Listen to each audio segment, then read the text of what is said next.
మీ ఇంట్లో మొదటి కోటీశ్వరుడు మీరే అవ్వాలనుకుంటున్నారా? ఈ ఫైనాన్షియల్ వెబినార్ లో ఇప్పుడే జాయిన్ అవ్వండి.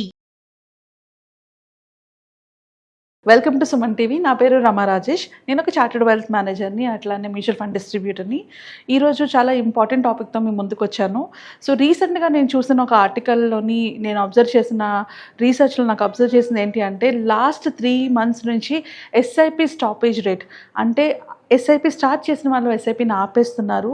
సో దాని రేట్ అసలు ఎంత భయంకరంగా గ్రో అయిందంటే, సో యాజ్ అన్ అడ్వైజర్ ఇది నా రెస్పాన్సిబిలిటీ మీ అందరికీ అవేర్నెస్ ఇవ్వడం. అట్ ద సేమ్ టైం ఇదే పాయింట్లోని నరేన్ అని చెప్పేసి ఐసిఐసిఐ మ్యూచువల్ ఫండ్ యొక్క సిఐఓ కూడా ఎస్ఐపిని ఆపండి అని ఒక ప్రకటన చేశారు. సో దానివల్ల కూడా దాని ఇంపాక్ట్ కూడా జనాల మీద చాలా ఉంటుంది. సో ఆ క్లారిటీ మీకు ఇవ్వడానికి, అట్ ద సేమ్ టైం ఎస్ఐపిలు ఎందుకు ఆపకూడదు ఆర్ ఎస్ఐపిలు ఆపాలా అన్న క్లారిటీ మీకు ఇవ్వడానికి వీడియో చేస్తున్నాను. So coming back to the topic, మన టాపిక్లోకి వచ్చేటప్పటికి మీరు అబ్జర్వ్ చేస్తే ఈ రిపోర్ట్ ప్రకారంగా లాస్ట్ 3 months నుంచి, అంటే నవంబర్ నుంచి స్టార్ట్ అయింది. నవంబర్లో 79.12% పీపుల్ ఎస్ఐపిని స్టాప్ చేసేసారు.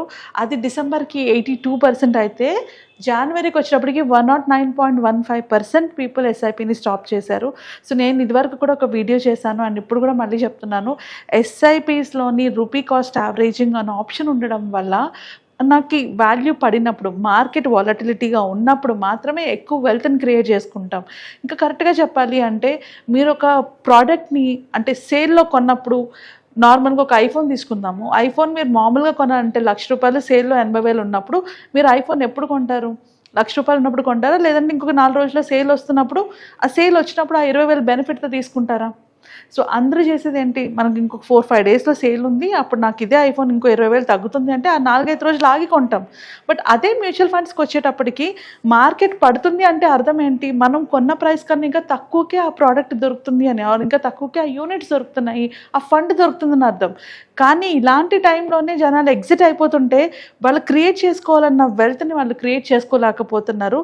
సో ఒక ₹10 పెట్టి మీరు కొనుక్కున్న ఒక మ్యూచువల్ ఫండ్ ఇప్పుడు ₹8కి దొరుకుతుంది.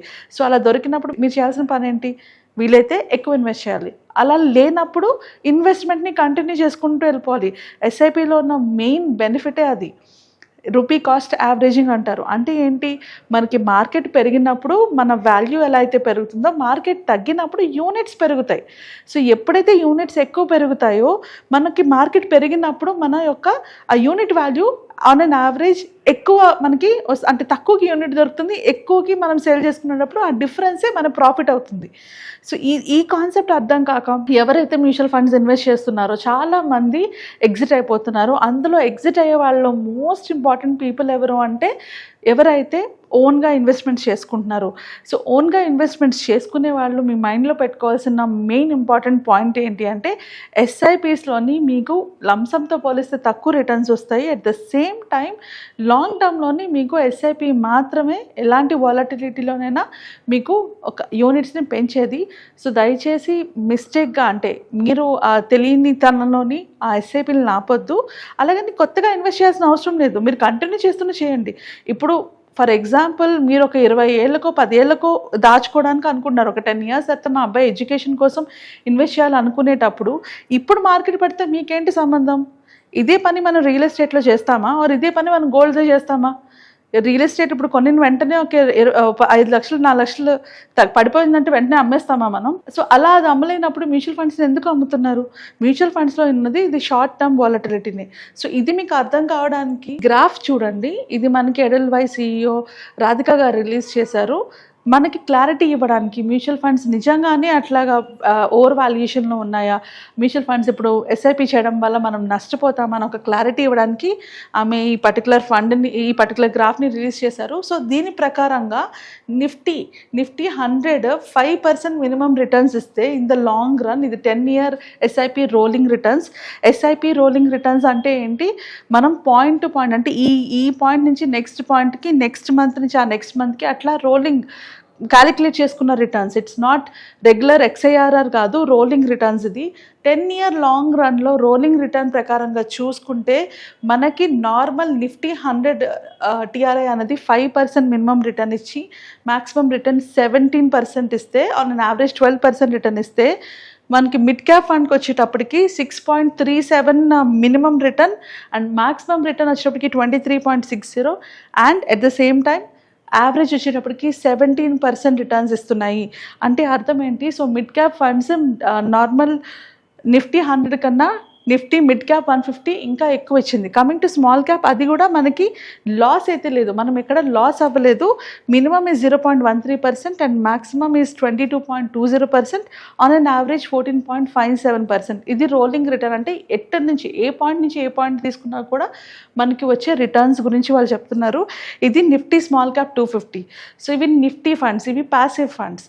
సో మనం మాట్లాడుతుంది mutual funds, whereas mutual fund managers ఉండి యాక్టివ్గా దాన్ని మానిటర్ చేస్తున్న ఫండ్స్లోని ఎప్పుడూ కూడా 10 ఇయర్స్లోని ఇన్వెస్ట్ చేసినప్పుడు అది మిడ్ క్యాప్ కావచ్చు, స్మాల్ క్యాప్ కావచ్చు, ఎప్పుడూ కూడా మనకి నెగిటివ్ రిటర్న్స్లోకి అయితే వెళ్ళలేదు. అట్ ద సేమ్ టైం మన రిటర్న్స్ కూడా పాజిటివ్గానే మంచిగానే వచ్చాయి. అంటే ద వర్స్ట్ పర్ఫార్మింగ్ ఫండ్ కూడా మీకు తక్కువ 7 to 10% రిటర్న్స్ ఇచ్చాయి. సో ఎలాంటి రాంగ్ ఇన్ఫర్మేషన్ని మైండ్లో పెట్టుకొని అనవసరంగా ఈ మ్యూచువల్ ఫండ్స్ని సేల్ చేసుకోవద్దు. సేల్ చేసుకోవడం వల్ల మీరు లాస్ అవ్వడమే కాకుండా మీరు ఆ వెల్త్ను కూడా మిస్ అవుతున్నారు, ఆ కార్పస్ను కూడా మిస్ అవుతున్నారు.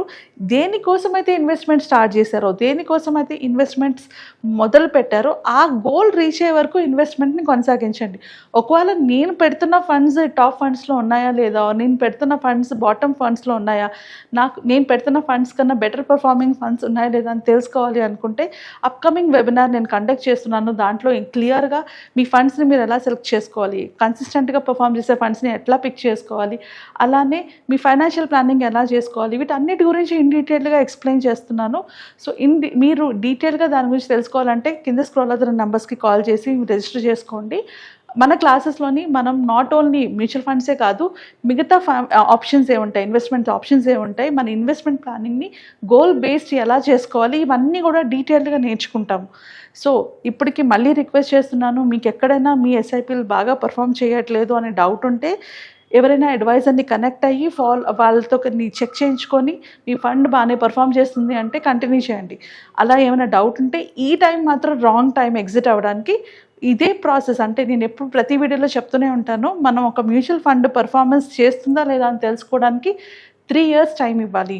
3 years మీ ఫండ్ కన్సిస్టెంట్గా లో పర్ఫార్మింగ్లోనే ఉంది, ఆర్ బెంచ్ మార్క్ కూడా మీట్ అవ్వట్లేదు అంటే అప్పుడు మీరు ఆ ఫండ్ నుంచి ఎగ్జిట్ అవ్వాలి. ఇలా మార్కెట్ వాలటిల్గా ఉన్నప్పుడు మాత్రం కాదు. ఐ హోప్ మీకు క్లారిటీ వచ్చింది అనుకుంటున్నాను. ఇంకేమైనా డౌట్స్ ఉన్నా, క్వశ్చన్స్ ఉన్నా కూడా కింద మీరు కామెంట్స్లో పెట్టచ్చు. దాన్ని బట్టి నెక్స్ట్ వీడియోలోని ఇంకా డీటెయిల్డ్గా ఒక ఎక్స్ప్లెనేషన్తో మీ దగ్గరకు వస్తాను. అంతవరకు సెలవు, నమస్తే. లైఫ్లో ప్రతి ఒక్కరికి డిఫరెంట్ అవసరాలు ఉంటాయి. కొందరికి పిల్లల ఎడ్యుకేషన్ ఇంపార్టెంట్ అయితే కొందరికి రిటైర్మెంట్ ఇంపార్టెంట్, కొందరికి పిల్లల పెళ్ళి ఇంపార్టెంట్ అయితే కొందరికి వాళ్ళ కెరియర్ ఇంపార్టెంట్.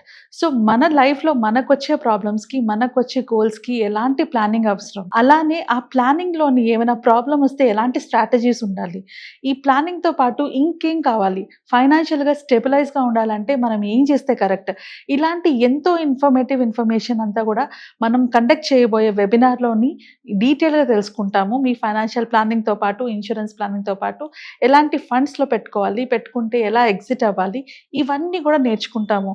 నా పేరు రమా రాజేష్, నేను ఒక చార్టర్డ్ వెల్త్ మేనేజర్ని. సో నేను కండక్ట్ చేయబోయే ఇన్ఫర్మేటివ్ ఎడ్యుకేషనల్ వెబినార్కి రిజిస్టర్ చేసుకోవడానికి కింద స్క్రోల్ అవుతున్న నెంబర్స్కి కాల్ చేసి కనెక్ట్ అవ్వండి. మీ ఫైనాన్షియల్ సెక్యూరిటీ మీ చేతిలో తీసుకోండి. Thank you.